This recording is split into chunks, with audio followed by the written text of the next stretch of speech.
আসসালামু আলাইকুম দর্শক আন্তর্জাতিক অঙ্গনে নতুন করে আলোচনার জন্ম দিয়েছেন মার্কিন কংগ্রেসের সাবেক সদস্য মার্জরি টেইলর গ্রিন। ইরানকে ঘিরে সম্ভাব্য যুদ্ধ পরিস্থিতির আগে বিশ্ববাসীর উদ্দেশ্যে তিনি দিয়েছেন এক বিতর্কিত বার্তা। বিস্তারিত জানাচ্ছি। মূল প্রতিবেদন।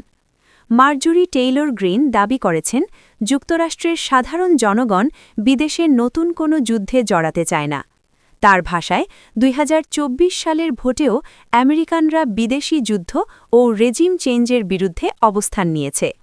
তিনি আরও বলেন, আমেরিকানদের মূল চাওয়া সাশ্রয়ী স্বাস্থ্যসেবা, বাড়ি ও গাড়ির বীমা এবং মানসম্মত চিকিৎসা সুবিধা। তবে তার বক্তব্যের একটি অংশ সামাজিক মাধ্যমে তীব্র বিতর্ক সৃষ্টি করেছে। সেখানে তিনি বলেন, আমেরিকানরা চায় ধনী ও ক্ষমতাবান অপরাধীদের কঠোর শাস্তি দেওয়া হোক, যা নিয়ে ইতিমধ্যেই শুরু হয়েছে ব্যাপক আলোচনা-সমালোচনা।